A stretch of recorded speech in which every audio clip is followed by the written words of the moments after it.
Hello, everybody. Nice to see you again, Herschel. We have a few people coming. We had about 30 people respond. We'll see how many people come, but we're also recording this.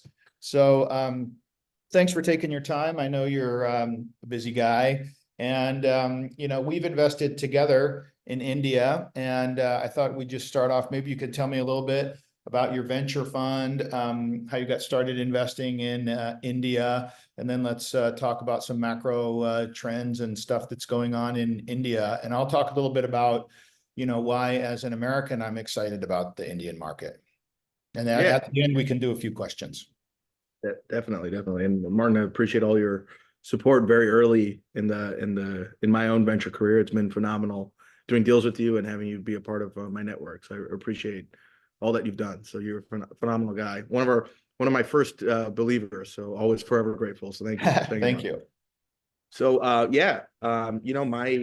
started angel investing here in the US. So kind of some background on myself. I grew up in Los Angeles. Obviously, I'm Indian origin. Um, you know, I'm 33 now, about to turn 34. So, in the 90s, growing up Indian American, there was this kind of you have a dual identity. The Indian culture is really strong and you're only one generation removed. Mm-hmm. Like long distance calling, while painful, there was always still communication with family back home, which is a little atypical for a lot of Americans, especially ones that have been here for generations on generations. So the longer you stay in the States, the further from your homeland you tend to be naturally, right? So Right. coming in my parents came in 1980. I was born in 1990. And so there was always a tie to India, but the tie was relatively loose. Now, Loose. I like to say that I was never kind of ashamed of being Indian, but I would always make it really clear that I was American. Yeah. Uh, that started to change as time went on, and mostly because I had family in India, and my family in India, was business family. I have a cousin that's 20 years older than me. He's a successful tech entrepreneur, sold a couple software companies, and became a pretty prominent angel investor.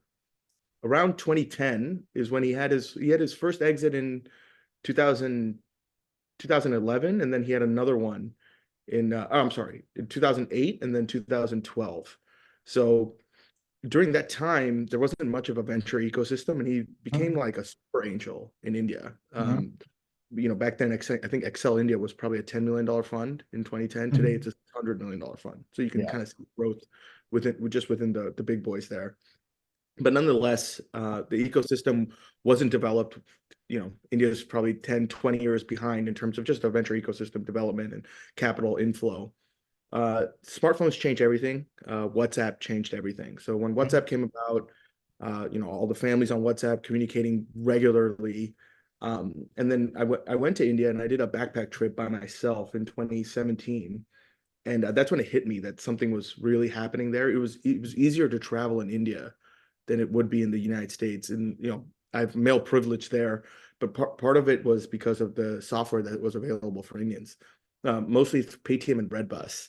So I was going to kind of remote destinations, and Paytm in particular, I had an electronic wallet, and it was hilarious. I went to my uncle, and my uncle gave me an absurd amount of cash. He's like, "You're gonna be gone for 6 weeks. You need cash in India." And I had a backpack full of cash, like as if I was doing nefarious transactions. It was hilarious. I was so scared. I was like, I can't lose this bag, otherwise I'm screwed. Yeah. Then my cousin was like, download Paytm, and back then Paytm didn't have a KYC requirement, so he sent me, 10,000 rupees on Paytm. And I was able to navigate the entire country just with this electronic wallet. Everything from booking trains to booking buses to booking hotels. I used Oyo rooms. We were early investor in Oyo rooms, and so I was getting the lay of the land, and it was a phenomenal trip. And I started to realize that, oh, this country is unique in that the local populations have a global mindset. Everybody has a cousin somewhere in the world. Mhm. English proficiency was quite high, and I started to notice the country and my own family was going like this. So you see a convergence of kind of identities where the Indian American identity is quite cemented at this point, 1% of the American population, and data's coming out that, oh, this is a successful ethnicity and there's something to be proud of, right? You see all these tech CEOs being of Indian origin, and they're not Indian American like myself; they're Indians from India, the clear differentiator. And then you see India also kind of rising. I saw my family go from a 1-bedroom home with 10 people living into now a 6-bedroom home, on top of the city. So you saw this change occurring at a ground level, and you saw this national identity being cemented. And this is what kind of led me to go all in on India. So around 2017, after that trip, I told my cousin I want to be a part of something. I was a CPA. I was always a entrepreneur. I would consider myself more of an entrepreneur in the sense that I didn't have the gumption to really, really go into something hard, which is something that, certain founders have this ability to focus and believe in themselves, to execute on a vision and really make this happen. If you're a little bit risk averse, good luck being a successful founder. You're successful founders, so you know what it takes of that everyday belief that I'm going to do this. And so, my cousin has it, and he was able to kind of install in me a mindset of, hey, this is what we look for when we want to invest. So got very fortunate that he kind of put me in the right circles to start investing, and I built up about a 50 company angel portfolio here in the US. At the same time, every once in a while, he would throw me a bone from India of like, hey, this is a deal that I'm doing. And I noticed that the entry point was very, very good for early stage. I'm talking sub $3 million entry points, and the cap tables would be very exclusive. Yeah. I started realizing that, okay, well, in India, I have something a little bit more specialized, a competitive advantage versus what I was having in the States, where I was doing a lot of YC deals. I was sourcing myself with different founders. I knew XYZ, but in India, this was something proprietary. At the same time, I was in launch something called 100X VC, which is now the largest pre-seed accelerator in India. They've done close to 200 deals over the last 3-4 years. Yep. And so seeing him build that, then kind of realized like, okay, well, I have something here where I can look at deal flow that's coming directly, via this channel, as well as I can source my own deals too. And this was around COVID time. So we launched 2MVC. 2MVC is a micro fund that is a US domiciled, India only venture fund investing in early stage Indian companies. We have a Gen Z centric thesis, meaning what we're seeing is there's 600 million people under the age of 30 in the country, which is the largest young population in the world. And consumption is on the rise. And it's at a point that we haven't seen before in the country. So just when I started investing, the GDP per capita was $2,000 per person. Now it's $2,500. And it's a large increase per person, $500. So discretionary spend, consumption growing, and it's a lot of young people. So this revolves around how do young people think? How do they consume? And most of the consumption trends tend to be digital first. So that leads us to believe that these businesses are interesting just because of the fact that there's new buying habits, and those habits are going to come via software. And that's where we see a large opportunity. We're very fortunate to hit on a company called Zepto, which in 3 years, I invested at around a $2 million valuation, and now the company's valued at a $1.4 billion valuation. Awesome. And the numbers are phenomenal. They do grocery delivery, and have 250 dark stores, half of them profitable. Phenomenal business. I'm so proud of those founders. And the founders were at Stanford, 19 years old, computer science, which is very tough to get into from anywhere in the world. Forget about the United States, but coming from India to attain that kind of admission, it means that these boys are special, and they dropped out of Stanford their freshman year to go to India and build a company. And that is a kind of a common trend that we're seeing, is that these new H-1B immigrants in India coming from India into the United States are now looking back at India and saying, this is a once in a multi-generation opportunity to build a country. Something that, India is a new country. 1947 achieved independence and flirted with socialism till about the 90s. And so a lot of industries were subsidized by the government. And so in the 90s, things started to liberalize. And then you saw these industries pop up, starting first with IT services. That's why we have the Wipros, the Infosys of the world. And then now it's very product heavy, and now it's domestic. So our thesis, about 20% of the deals we do will be a build in India for the world, SaaS kind of thesis. And then the rest will be India for India. And that's where we think the meat is. That's where we think that the growth opportunity is. And that's where we think we'll generate alpha. The cost arbitrage is great. SaaS is very hard to invest in. It's tough to build anywhere in the world and sell in the United States. Building a home office is challenging.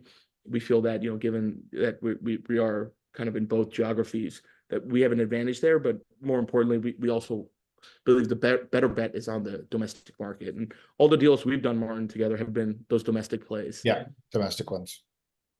I'm happy to kind of dive deeper into kind of what we've noticed with Gen Z, or I'll let you kind of direct Yeah. Let's talk a little bit about some of the meta trends that you think, and let me give it a little bit of my interest in India. I remember when we first started talking about it, I was doing angel stuff here and I was doing syndicates in the US. And when you went through some of those numbers, like 600 million Gen Zs, I'm like, that's twice the number of people in all of America. And you just look at any demographic you want to target with any kind of application, and it's 2 or 3 times bigger than the West in India. And their technology adoption is sort of, earlier. So I thought those were all great macro trends. Plus, you've got also, a little bit more penetration of some things like high bandwidth internet cell phones than you do in America. So there are some unique opportunities. I also thought it was pretty interesting that there were spins on companies that had worked in the West, but that were doing, specifically for the Indian market. I was going to talk about, for example, Spare 8. Spare 8 is kind of like Acorns in the US, but instead of asking people to save and put it into the stock market, they're saying, let's put it into gold, which is an asset class that local Indians particularly like.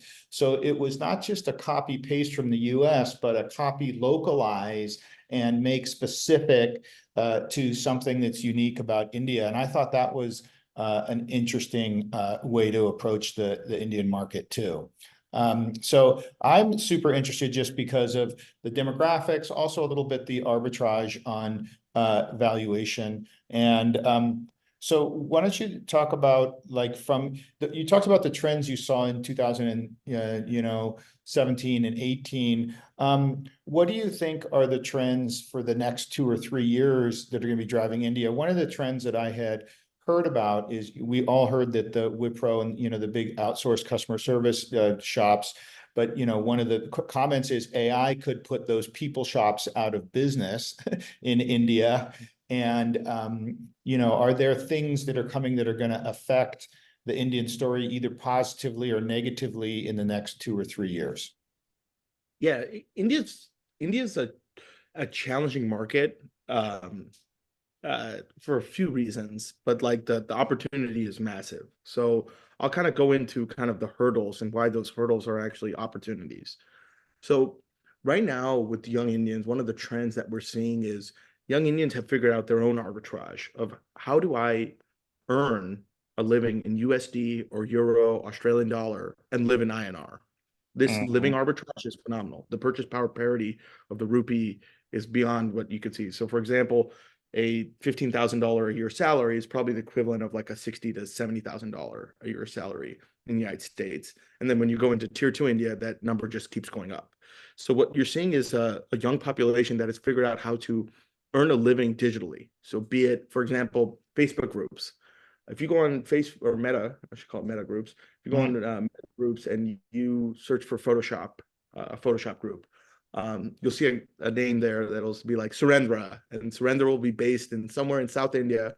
And if you post on that group, I need this photo photoshopped, within seconds, he's the admin of the group. He will answer and he will get the job done within like 5 minutes. He'll charge you $10.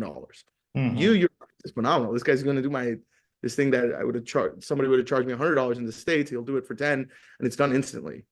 For him, that is an amazing salary that he's going to be able to earn managing this Facebook group. Sure. Now that individual can be making 10K, 20K a year, and he'll have more money that he knows what to do with it.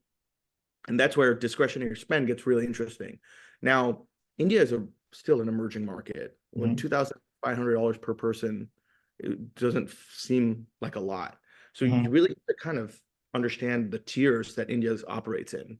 And what I mean by that is income is stratified across geographies and income is stratified across classes.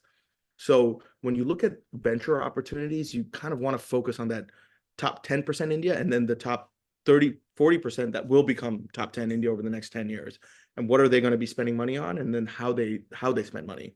What are the things that they need? So one of the things that we focus on, or trend that we like to see in the domestic market, is going to be around renting.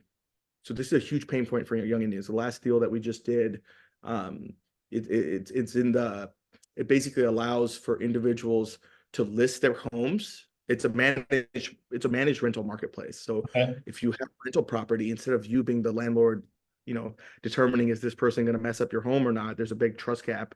This company will then say, we manage these marketplaces, we manage this for you, this property for you. You have to think of this as an annuity. So now they have like a kind of almost a guaranteed lease that they'll start earning on this, and then our company will furnish the place. No young Indian can move to Bangalore and furnish a place. Why would they do that? It's that's large capex upfront costs. So they'll furnish a place, make sure the place is nice, and then they'll rent it out at a bit of a premium. That individual signing up now doesn't need the pain point of looking for a home, staying in the hostel for 3 months, and doesn't have to pay 6 months rent upfront, which is some of what these landlords require. So solving pain points for that type of migration of young people moving from, a tier 2, tier 3 city into the city is something that's interesting to us. Oh, When that's it, cool. That's pretty cool. yeah, Maybe, I mean, yeah, maybe you could also talk about some of the unique challenges. You mentioned some that turned into opportunities. I invested in one company. I don't know if you did it with me, but it was Tribe, which was trying to do the public.com for India.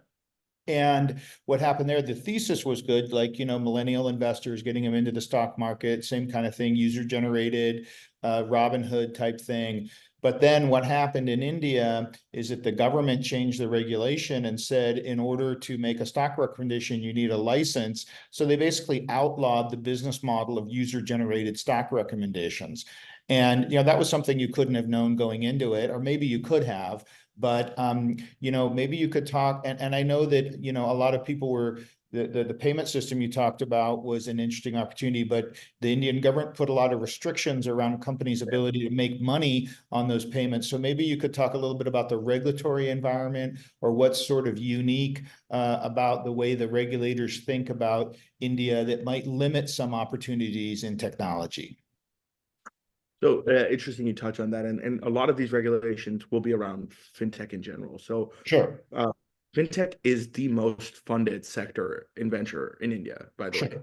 It will continue to be the most funded sector. I mean, digital payments have gone through the roof. It's like trillions of transactions per year. It's phenomenal what UPI has done for the country. The issue is that India has a very this is a government that's a democracy, but it's very reactionary. So for example, there was a law called an angel tax, which basically all Indian companies have to file a valuation report. And Martin, you've gone through this with every company that you've invested in with us. They have to justify their valuation to a regulator before they intake money. Well, how are you going to justify a valuation of 2 kids and 2 laptops? What's going to be Yeah, evaluated? $10? Like what is it? Right? yeah. Now they're saying, okay, well, we have to justify this $2 million valuation. And they do it, they say we have IP, we have this software, XYZ, they filed this report. What was happening in the past was that individuals were kind of gaming the system. So they would say, oh, I invested in this shell company, which would be operated by them, and it's a loss. And they were avoiding tax that way. So the government came in and said, no, you have to file a valuation report, you have to justify it. Well, that impacted the venture community, because now if I was investing in a company, that company, if they couldn't justify the valuation, would have to recognize that investment as income. Well, then it gets taxed. That's Oh, ridiculous. wow. I don't want to make an investment that's going to get taxed 30%. So that was a regulation that came out, and then within 6 months, they kind of reformed that. And that's continual. So you'll see a reactionary law that will come out that is trying to mitigate some sort of other issue that has a effect that you don't know yet. And then there's kind of this back and forth that occurs. And that is in India, it's called FUD, fear, uncertainty, and doubt. And that is something that you have to be along for the roller coaster ride. I'm a very early investor in the Coinbase of India, and the crypto regulations are constantly changing. They enacted a 1% TDS, which is like a trade tax. Well, if you're going to tax people on trades, right, then they're not going to trade as much. Well, then what happens to the exchanges, right? Their trading That's volume, true. that's a big part of their business, right? So things like that, there can be painful. I mean, we had a company that's also in the corporate credit card space, and they removed their license to be able to charge an interchange. Well, that was their whole business model. Yeah, So they have to rework that. So this is something that, let me put it this way. SEBI and RBI are phenomenal regulators in the sense that they are true watchdogs. The SVB collapse that happened in the United States would have never happened in India. That would have been caught well beforehand. At the same time, there's a bit of overregulation that investors need to be weary of, right? So anytime I have a fintech deal, this is in the back of my head. So I have two options. Either I don't invest in fintech, which is not an option. You have to invest in fintech, or you bake that into the price that you're willing to pay. And this is kind of how we see it, is that if I'm an early investor and I'm going to be taking this risk, well, then the valuation at which I come in on should be impacted by the risk that I'm going to be taking. So we bake in maybe a 15, 20% valuation decrease as a US investing in rupees, right? So there's ways to mitigate it. There's way, in the end, we're early stage investors. It's a 90-10 rule, looking for one large outlier. And so you have to be okay with this risk, and you have to be okay riding this roller coaster ride. It is not for the faint of heart. DCX itself, the family must have invested probably a sub $2 million kind of valuation. So now that company's valued at a $2 billion valuation. So you're looking at huge multiple, 100 to 200x kind of stuff. But as soon as these regulations were passed, well, and the crypto market collapses, well, where is the valuation of this company? We don't know. So timing your entry point and timing your exit is critical in India. If you can't be that person holding the last bag. You have to know when to exit as well.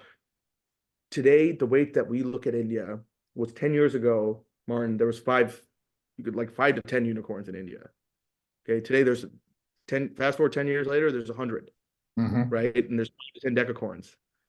Fast forward 10 years from now, it'll go again, where it'll be hundreds of unicorns and probably 100 decacorns. And that's where the alpha is. That's where the opportunity is. So being patient, understanding that these regulations are challenging, but it's worth it. It's still worth it. The opportunity is still there. And then diversifying, not just, that's why we don't put ourselves in a box as an investor. And I think you don't either. As far as I've seen your portfolio, you'll invest in all different types of stuff. So the minute that you're flexible and kind of investing in individuals early, they'll navigate these spaces well. Right now, we're seeing a large boom in the Bombay Stock Exchange, meaning companies that are operating domestically in India are listing and creating exit opportunities in India on the Bombay Stock Exchange. This is phenomenal. That wasn't there before. This is very new. So now when you have a winner, right, you'll see them, maybe they started off as a US domicile or a Singapore domicile. They will, if they are a winner, they will switch to an Indian domicile and look to IPO there. Again, that's now creating liquidity. So for every con, you can probably name 2 or 3 goods, and that's why venture is still pouring into India, and that's why the opportunity is still there, and that's why we still remain bullish. What India has done that's been phenomenally well is they've reduced certain restrictions around foreign direct investment. So if you have a compliance head that's local, they should be able to make sure that all of your investments into India are compliant. Step 1. Step 2 is repatriation. And this comes in the documents that you sign. So when we go ahead and create a document, making sure that our exit's coming back in dollars. I'm not a currency trader. If I'm investing in dollars, I want my exit. So little nuances like that, which take time to develop, because at first there's a lot of exuberance, but then understanding, well, how do I actually exit properly? And then baking the risk into the price that you pay at that early stage, which Indian founders are receptive to. See, getting early stage investment in India, it's still hard. It's not easy to get your first check. And the dollar is so far in India. I mean, you see these burns, Martin, the burn 10K a month. If you can burn 10K a month and you're intaking a 300 to 500K round, you have time to figure out your PMF. If you're a good founder, you will figure it out. And there's plenty of growth capital for you to then kind of get to those next rounds. And then, once you have PMF, the market's large enough. So that's where we see a massive opportunity.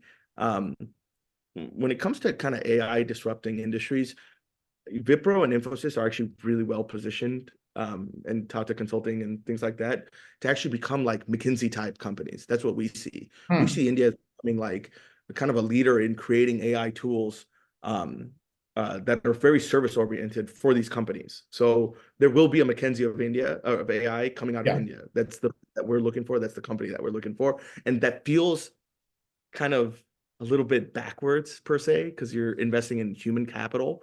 But that's the beauty about India. Human capital is what makes India different than every other market. So if you're not thinking human capital is an opportunity, you're going to be missing the boat here. That's India's whole competitive advantage, is that they have people, and they have people that are literate and technical. And if you can add that into kind of creating softwares and customized solutions, using different AI stacks, then there are companies that can be built there. Totally. Well, all that insight that you just gave of, how to manage the risk in terms of regulatory risk, which regulatory risk is material in India. It's not something we think a lot about in America because you just don't have the regulators. And that's why I'm an LP in your fund. That's why I like to co-invest with you. If you're an American looking to invest in India, I think you should co-invest with someone like you and certainly have someone on the ground there, because to try to understand how to price it, how to put things in the document, like getting your dollars back in dollars instead of something else, that's really, really important. If you're an American trying to invest in India, is to have somebody on the ground that can help manage those kinds of risks. It doesn't mean you're going to avoid them completely. The companies are still going to face some random risks, but at least you can set up the deal in a way that manages for it. These are things that American VCs just simply very rarely think about. I do a B2B SaaS company in America. I'm never thinking the regulators are going to outlaw their business, ever. Absolutely. I mean, you see it here, the Figma Visa merger being nixed, that can create some FUD, but the reality is that India is so small in comparison to the US. Like in the United States, you can have a garage door fixing company that can be making $100 million a year in revenue. In India, it's not there yet. So there's the variety of the types of companies that come out of the United States. Comparing US VC and India VC is a huge mistake. That you can't conflate the two. They're two different things. Let me just ask one more question about opportunities. You mentioned that about 20% of your portfolio might be these B2B softwares that are built in India for the world. And you mentioned one, potentially AI for services, businesses. Can you talk about, I'm personally interested in B2B software. That's what I invest in. What are the other one or two things that you're looking for that might come out of India that are B2B software opportunities?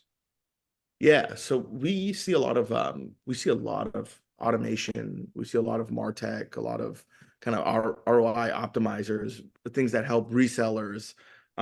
Essentially, what we see is a niche industry that requires any kind of customizable software solution that would be heavy touch in India. Like I'm excited for the next Carta to come out of India. Oh, okay. Carta definitely needs to be disrupted. Those fuckers.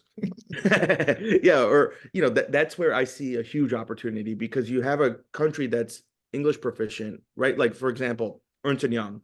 Ernst & Young is an accounting firm, a consulting firm. Their largest margin comes from their India office.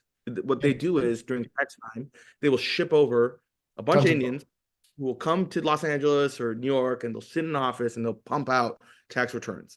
Those individuals will probably be making 40 to 50K USD, which is great in India. That's you're going to live a phenomenal life. Their counterpart in the United States is probably making 4X. Well, guess what? The bill that they will charge stays the same. Stays the same.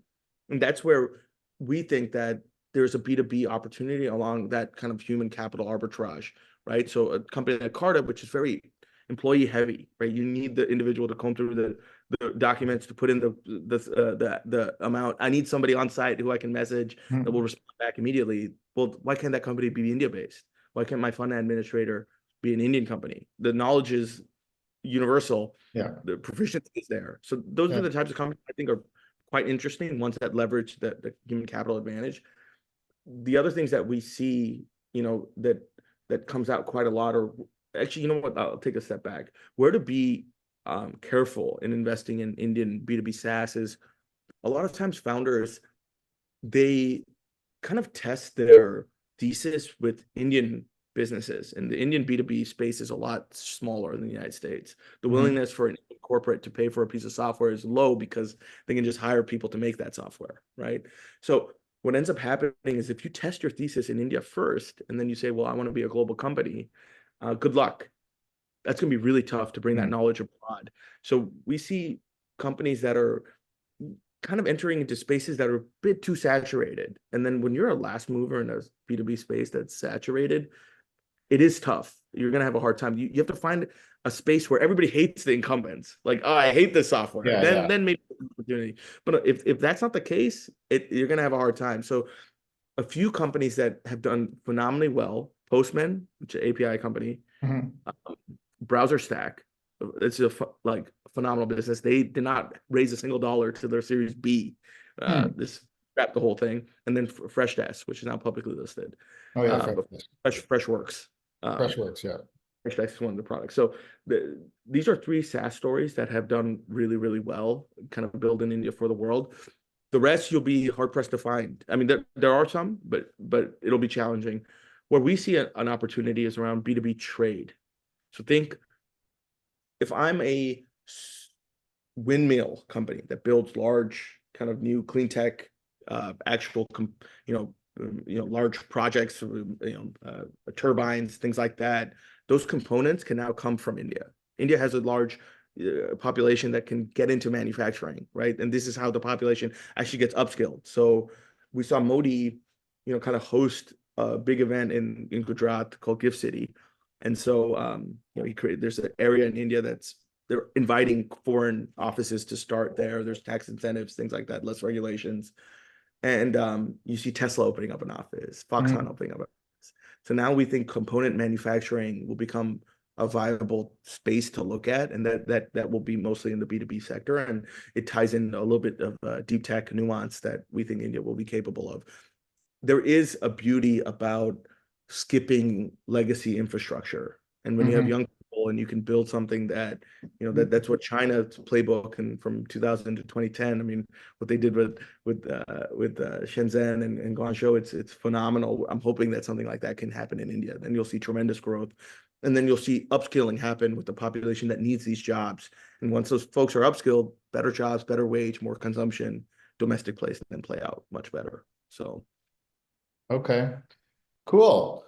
Well, those are some interesting opportunities. What do you think, what do you think will be, or do you have an idea of what innovation might come out of India for the rest of the world that was unique and created in India, as opposed to a copy of a US company or something that's just a cheaper version done in India?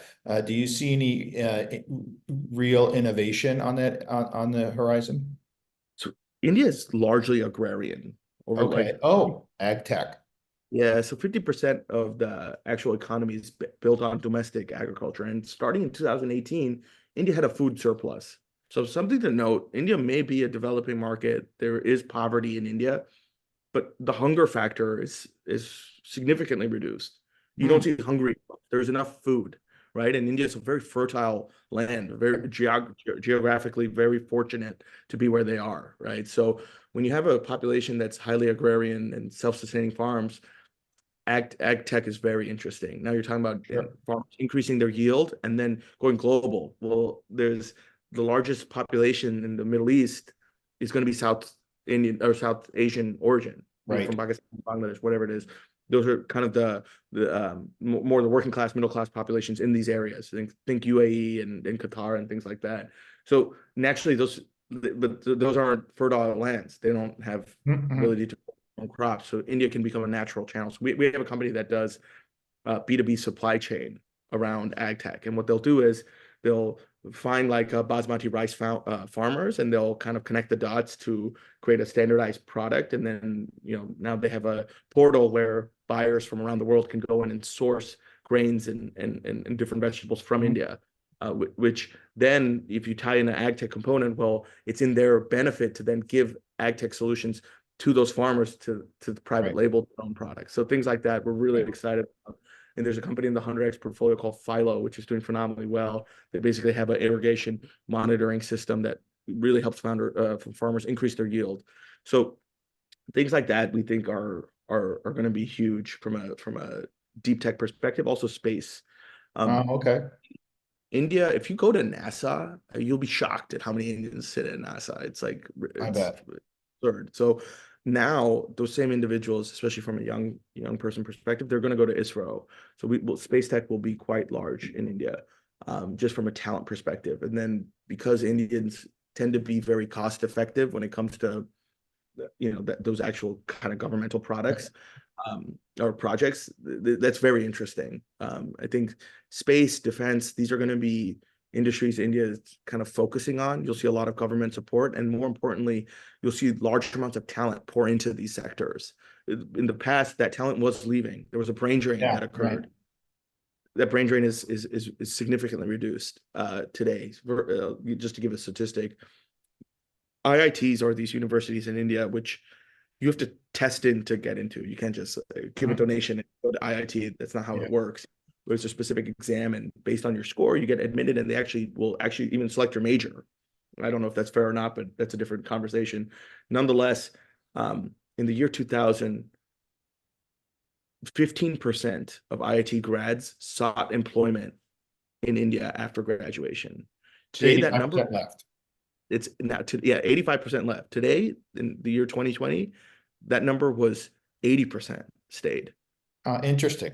So you've seen a flip these are government schools. So people complain, oh, these They kids, pay and then they leave, and leave. Now you're seeing a kind of reverse of that, where I mean, young people see it as this is a once in a multi-generational opportunity to build a country. And that too, the amount of nationalism and national identity that's been cemented, sectors like defense, aerospace, space, like this is going to be so interesting, right? And these are, the Indian population is so knowledge hungry. The culture is based on knowledge, attaining knowledge. I mean, you can go past, the history of India. These are lifelong learners, and that goes so well with entrepreneurship. Absolutely. So it's a very special time. I would say, like, over the past probably 500 odd years, there has never been a better time to be an Indian than today, which is something very special to say. And I did not predict this 10 years ago. I talked about my own identity. This is something very new. And so I hold it very dear. And I'm excited. Next 30 years, I'm like reverse immigrating. My parents are like, we worked hard to get here. What's going on here? You going back? Nice. Well, I need to get over there again. The last time I was there for a wedding in Goa, and I got to come again. Well, we only have a few minutes left. Let's see if anybody, we have a few people listening. Let's see if we have anybody that has any questions. Does anybody have any questions? You can put them in the chat or come off of mute and ask a question. Let's see what anybody. Hi, this is Todd. Thanks so much. This has been incredibly interesting. I just wanted to see if you guys could comment briefly on the ONDC, this Open Network for Digital Commerce that's relatively new.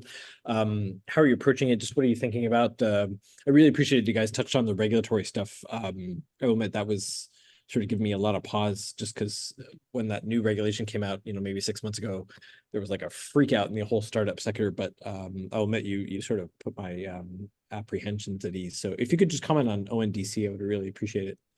Thanks, Todd. So ONDC is part of this, it's an initiative.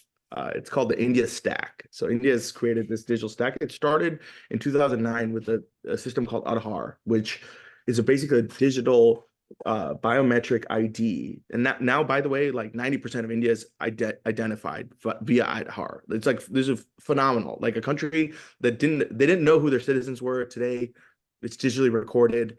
Not only that, on a smartphone, you have a digital locker that you access with your fingerprint, and your driver's license, your EMRs, it's all attached to this locker. So you travel with this wherever you go. Martin, if we lose your driver's license today, you're gonna have to go to the DMV. You're gonna have to fill out all this paperwork. India, you lose your driver's license. It's still there. You click a button, it's gonna get mailed to your house the next day. It's like phenomenal. So started with Aadhaar. Then the next kind of big breakthrough was something called UPI, which is a United Payment Infrastructure. Which basically, why it was created was Visa and MasterCard charges a merchant fee. So what was happening was these, to accept a card, it was a 3 to 5% fee, and that money was like leaving India. So the government was like, hey, this doesn't work. So what they did was they created a software that connects your Aadhaar to a full bank account. So now you can transact digitally. And when you go to India, it's like hard to spend your cash. I mean, this is like crazy. I would have never imagined this, because everyone used to complain India black money, corruption. Well, guess what? Now every transaction is recorded. The unbanked are now banked, and now they can transact digitally merchants are now accepting payments only digitally. So now you have a taxpayer base where everything's recorded and that everything's kind of now straight line, which is phenomenal for the country. So if you look up the UPI numbers, your mind will be blown. I mean, we're talking billions, if not trillions, of transactions occurring via this. And you know, the companies that have really done well, they're QR companies that allow for merchants then to, you know, create their UPI account and for people to transact, but there's no charge. There's zero fee on the transaction. And this will lead into ONDC, Todd. So how do those companies make money? Well, now they have data, and now they can lend to certain merchants that they know will be able to pay. So it becomes a lending play. Well, guess what? When an economy goes from a debit economy to a credit economy, massive opportunities across the board for growth, right? Now, ONDC is really special. What ONDC is it's basically allows for any seller, right? So an individual can create an app, and let's put it in a specific vertical so I can give a concrete example. So let's say kitchen appliances. So I created a kitchen appliance app, and that kitchen appliance app is for it's for sellers of a blender to list. And so they can list on my app, and if they list on my app, I can charge them a little fee if a transaction occurs. Now they list on my app, but not only is their product listed on my app, it's listed on every single other seller app that could potentially sell a blender. So now they have a buyer app, right, which is an e-commerce app where this person can go on and they can see all the prices and the logistics of what something will actually cost to come to them, and they can make a decision accordingly. So you're basically connecting any buyer and any seller for true price discovery within a market. And this is like phenomenal. And no fees charged. The only person that's going to get the fee is who listed it on what app and XYZ. So if I'm buying on an app, yeah, then that app can capture that revenue. And if I'm listing, but everything is interconnected.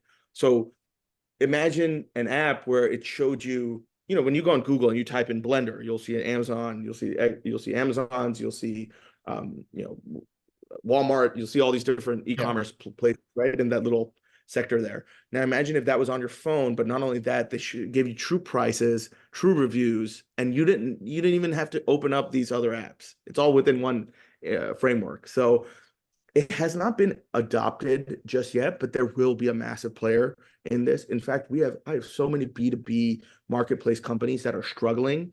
My vision is those companies that are struggling will eventually transition into ONDC companies. Well, they'll just say, hey, you know what? Let's list on these open networks and then kind of provide these services and see how many people we can get to list via our product or via our actual app. So that's where things are heading.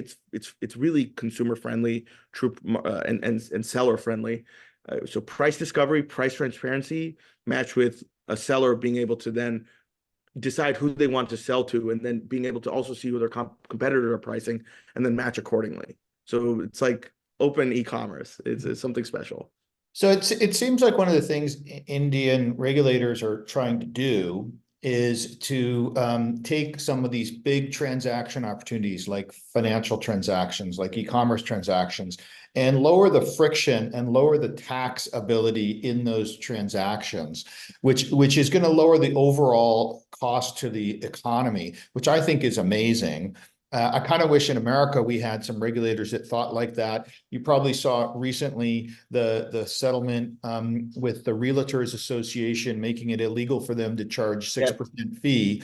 In the US, we charge on average to sell real estate a 10% total fee when you include escrow fees and all of that stuff. It's the highest in the world. And you look at the total dollar volume, I mean, the tax on the US economy of 10% on the largest asset class set of transactions, it's an astounding amount of money.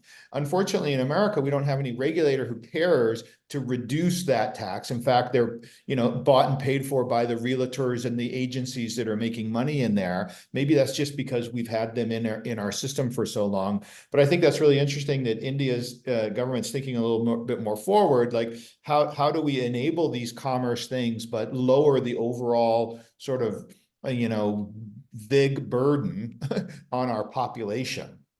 Yeah, it's everything's about transparency and fairness is what they're trying to do. Again, there are also unintended consequences. Oh, sure. So for UPI, for example, there's like a duopoly on the UPI processors. Now they don't charge fees, but if there was a small fee, maybe there would be more competition.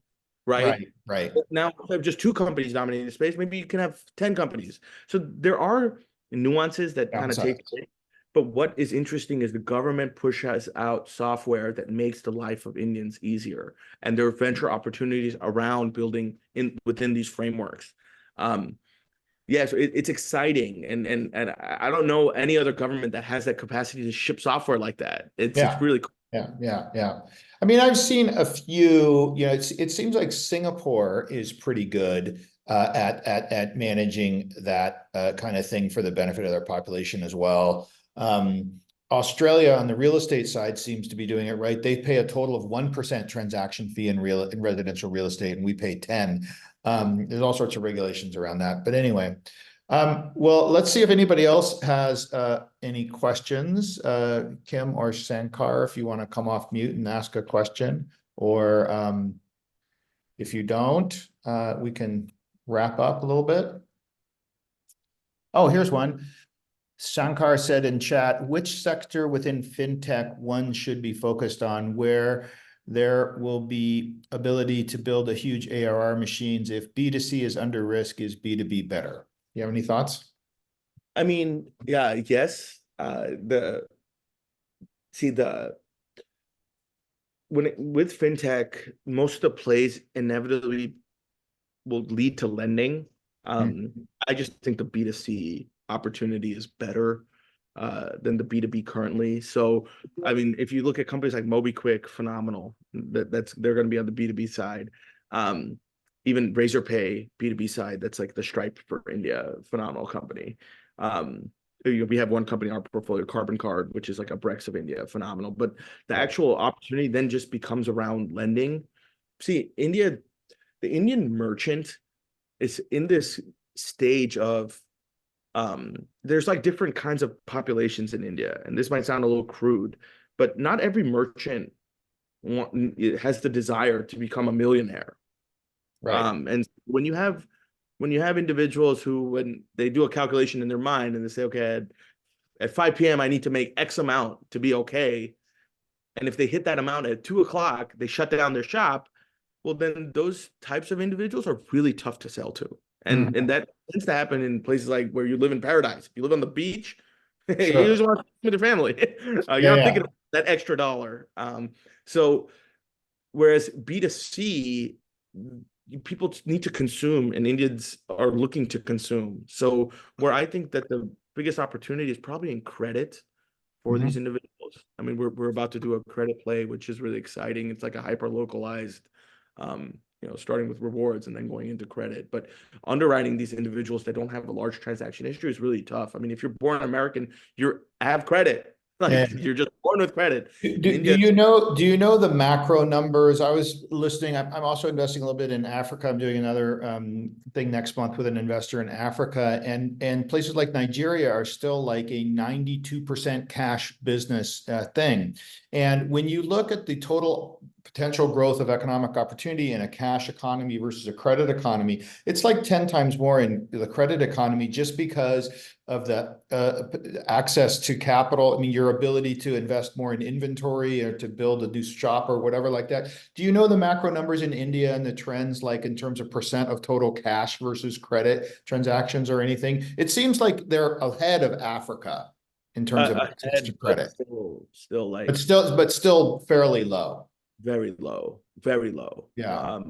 There's probably close to only like 30 to 50 million Indians that are actually you can underwrite for actual credit opportunities. Yeah. Which is it's interesting. The other thing you mentioned, targeting either the top 10% or the next one down. And one of the companies I invested in I actually don't know how they're doing now, but Bima Plan, which was they're doing phenomenally well.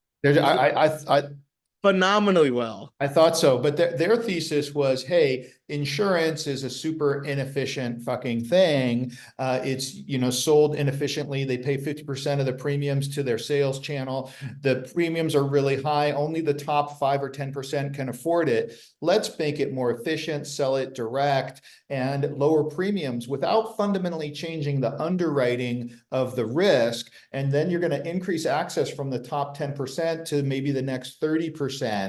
and you're going to allow this next generate the next category of people to buy something they couldn't buy before. That was a perfect for opportunity for me. I love that because technology can enable you to do things like that. When they told me that they could fundamentally reduce the cost of selling a policy without changing the underwriting, and so you can reduce premiums without changing your risk, I'm like, okay. Right? Yeah. Yeah, and that's an embedded finance play, which is really exciting because I mean, you see like a company like Sperrate will have hundreds of thousands of downloads.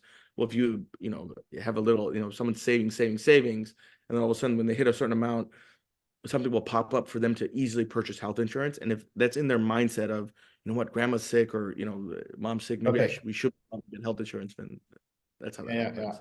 Yeah, I love those ideas, using technology to increase access to something that was before. I think I'm an investor in Carbon Card through an SPV or something like that. But I loved that. I wasn't in Brex, but I'm in Jeeves, which is in Latin America, which is a similar thing. But what Brex did is, for startups, they're like, listen, rather than underwriting the personal credit of the CEO, we're going to underwrite the bank balance of the startup, and we're going to increase access to credit for startups. They totally changed and it was very hard for traditional credit card companies to change their underwriting models.